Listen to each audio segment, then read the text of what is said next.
नमस्कार। आप सभी का एस्ट्रो समय पर बहुत बहुत स्वागत है। आशा करता हूँ आपको शनि वक्री की वीडियो अच्छी लगी थी, उसमें काफ़ी कमेंट्स भी आए। तो आज हम एक नई सीरीज़ जिसको कि 3 पार्ट में बनाना चाहते हैं, 9th हाउस पे आधारित है कि 9th हाउस के साइन, 9th हाउस का लॉर्ड का प्लेसमेंट और 9th हाउस में कोई ग्रह का प्लेसमेंट, इसे हम कैसे देखते हैं। और आप सबसे मैं ये चाहता हूँ कि अपने अपने 9th हाउस के लॉर्ड का प्लेसमेंट जिधर भी है, 1st हाउस से लेकर के 12th हाउस में या किसी प्लैनेट के साथ कंजंक्ट हैं, तो वो कमेंट ज़रूर करें और उसी बेसिस पे हम अपनी नेक्स्ट वीडियो बनाएंगे और कोशिश करेंगे कुछ लोगों का कमेंट का जवाब देने का कि उनके इस स्पेसिफिक प्लेसमेंट का क्या मतलब है। तो आइए शुरू करते हैं। 9th हाउस में साइन, मैं टॉरस से स्टार्ट करूंगा और लास्ट में मेष को कवर करूंगा। और इसकी वजह है क्योंकि नेचुरल 9th हाउस मेष 9th में जाएगा, तो उसको हम बेहतर तरीके से समझेंगे कि वो क्या है। तो लेट अस बिगिन। अगर आप टॉरस लग्न है, और एक डिस्क्लेमर है, मैं हर बार बताता हूँ कि जो मेरी वीडियोस हैं उसको सबको लग्न और चंद्र से इक्वली आप लगाया करिए। आपकी क्या लग्न है, आपके क्या चंद्र है, और वहां से 9th हाउस में क्या साइन है, आप ये सब जगह पे अप्लाई करके चेक करें। चंद्र का कुछ स्पेसिफिक बातें भी मैं इसमें बताऊंगा कि चंद्र से 9th हाउस से हम क्या देखते हैं। तो सबसे पहले चंद्र से 9th हाउस के बारे में कुछ टिप बताता हूं कि जो आपकी डिजायर है,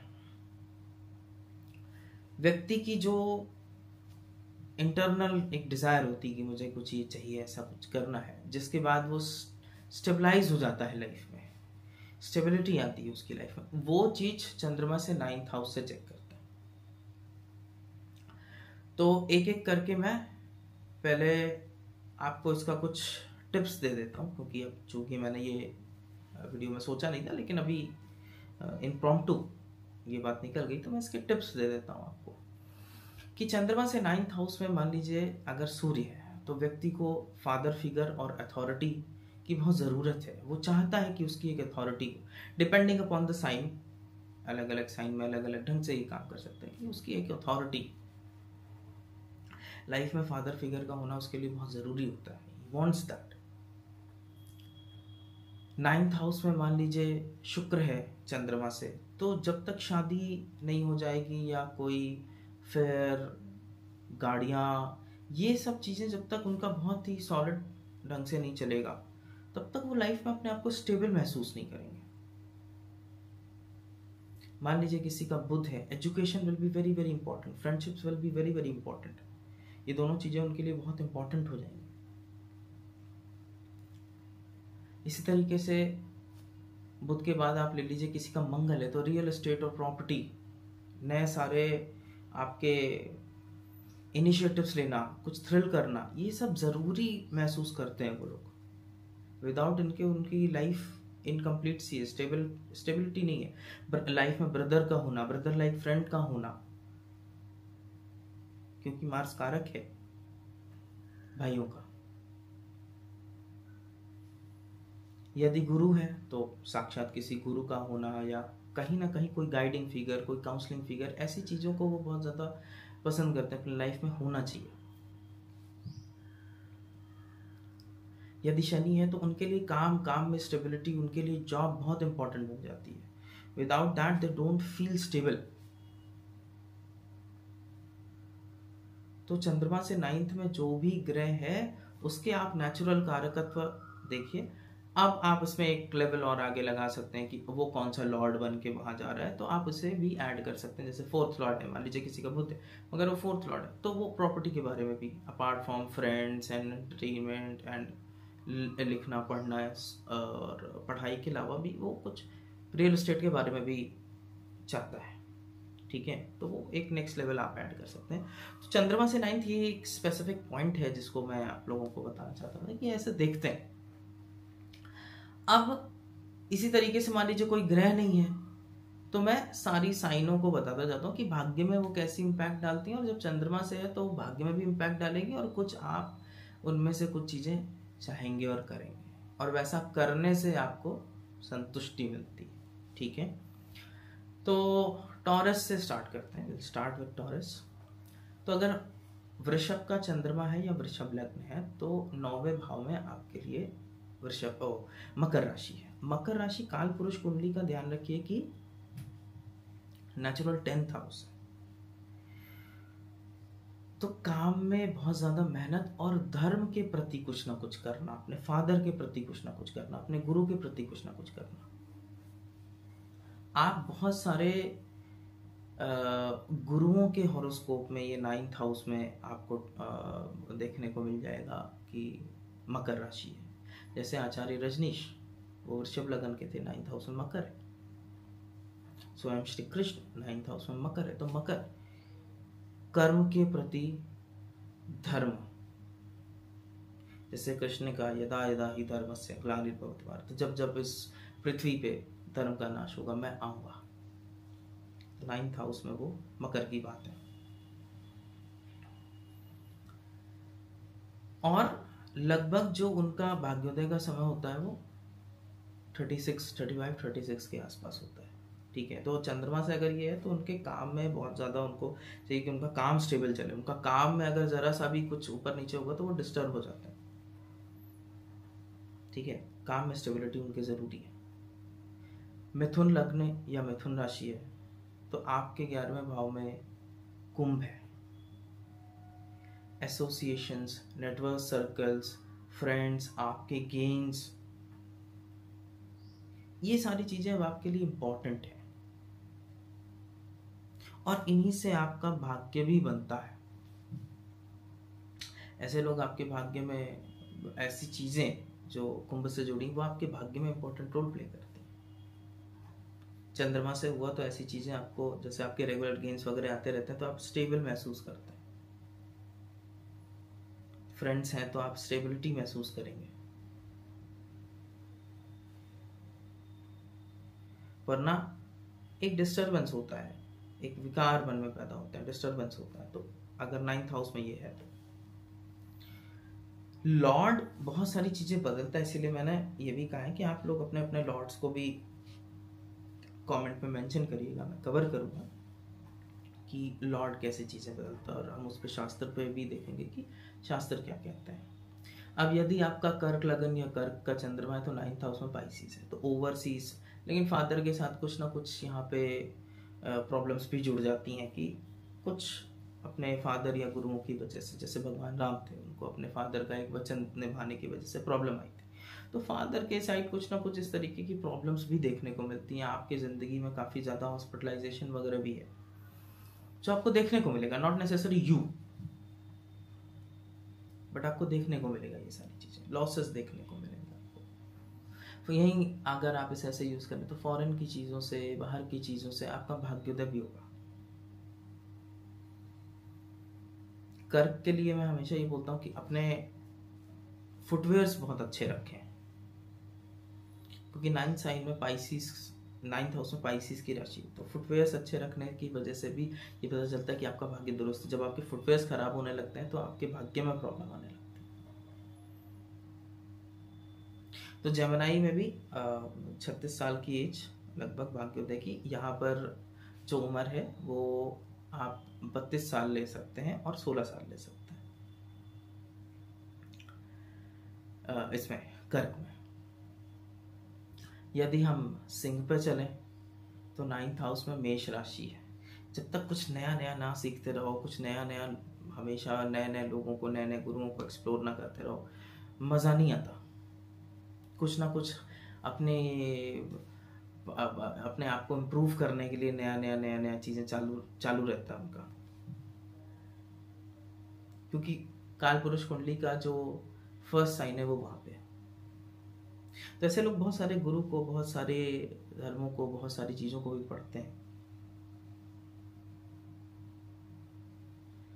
लैंडेड प्रॉपर्टीज वगैरह उनके लिए भाग्य का कारण बनती है और 28 साल भाग्योदय की उम्र बनती है।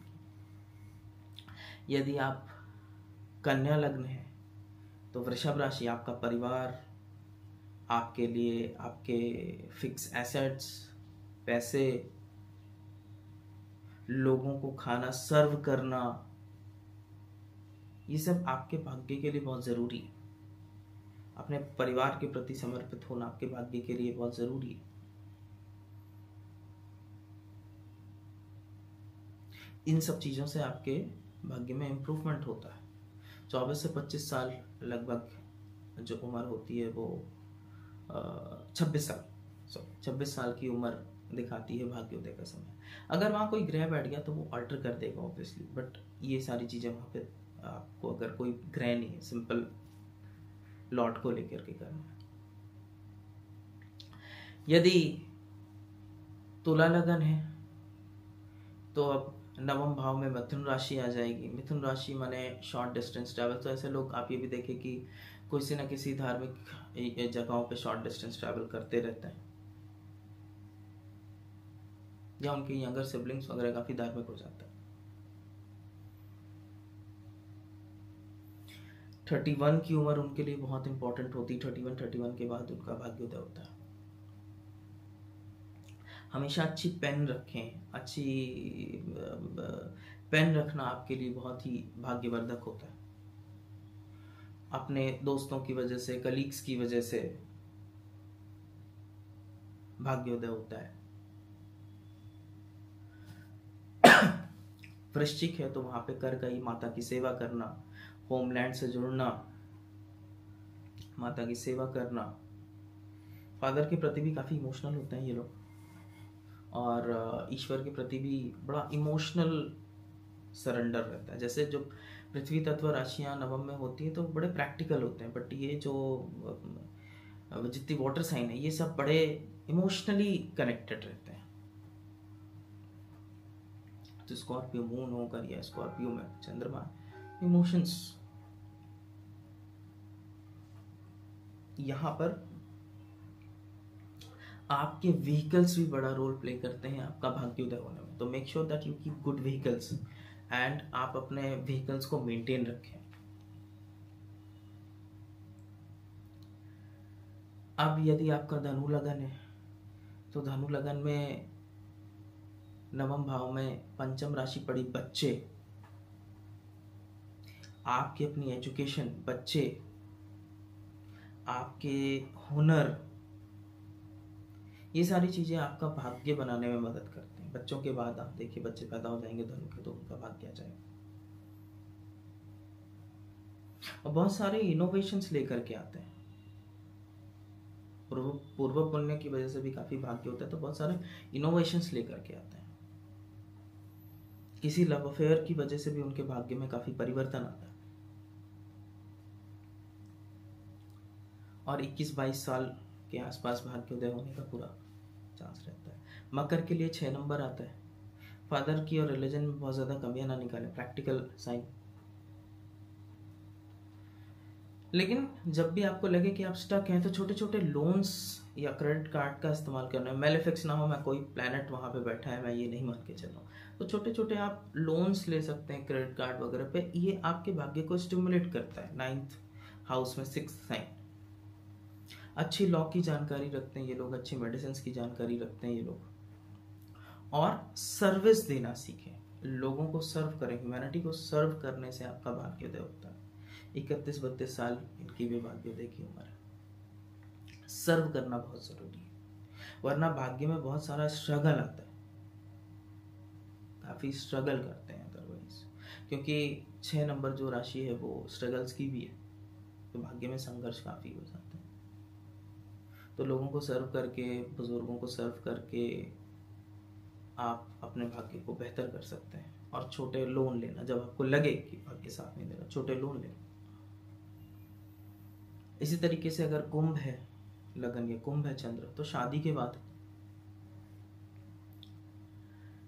बाद भाग्योदय होता है। रिलेशनशिप, बिजनेस पार्टनरशिप्स की वजह से भाग्य होता है। बड़े लंबे बिजनेस ट्रैवल्स करने से आपको काफी भाग्य आता है।